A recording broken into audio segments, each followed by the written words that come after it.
Talk about Governor DeSantis and other possible presidential candidates in 2024. We're joined now by Maryland former Governor Larry Hogan, who just announced that he is not going to run for president. Governor Hogan, good to see you. When you released your statement on your decision to not run in 2024, you said, among other things, quote, "There are several competent Republican leaders who have the potential to step up and lead."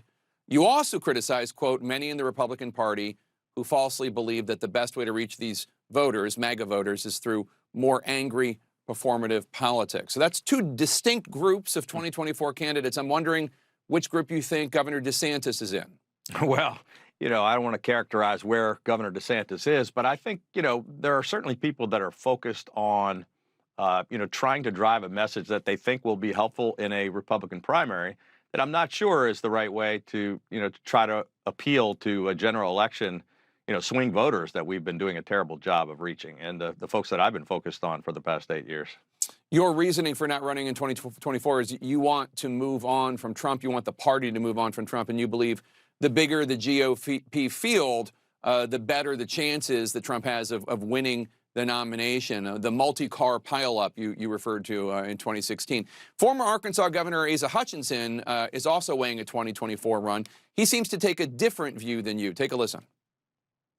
I actually think that more voices right now in opposition or providing an alternative to Donald Trump is the best thing in the right direction. This is not 2016. Donald Trump is a known quantity.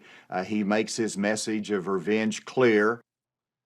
He seems to think that the more the merrier. The more people criticizing Trump, the more effective it will be to get rid of him in the process. You disagree? Well, no, I don't disagree at all. I mean, as you know, Jake, I've been one of the few people that have been speaking out against Trump for many, many years, and I'm very pleased that there are now finally others that are showing the courage to stand up and speak out. I mean, some of them were saying it privately before, but I think it's great that more voices are saying we should move on from Donald Trump.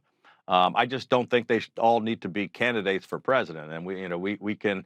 I believe that there's a certain lane and there's a certain ability if we can find the right candidate to overcome the current numbers and the splits in the party, but it can't be occupied by a whole group of people. There's room for there's a narrow lane, but it can't fit a whole crowd of folks. I want to get your thoughts on another Republican governor whose name has been floated as a possible presidential candidate, Governor Glenn Youngkin of Virginia.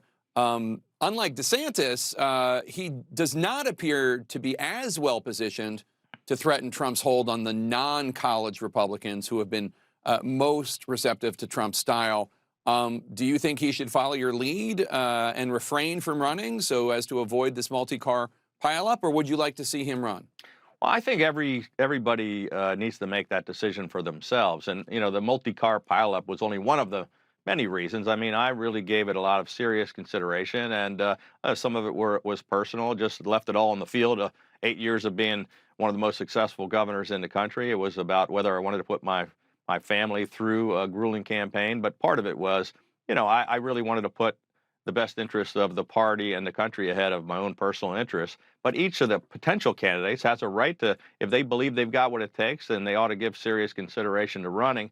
But I don't think people ought to jump into the race just to make a name for themselves or to earn a cabinet position or to get a book deal. They ought to run only if they believe that they have a chance of winning the nomination and becoming president. And I think, while I'd encourage people not to have a huge crowded field, I think people ought to make their own mind up about, and I think more voices in the debate and more people talking about moving in a different direction is probably good.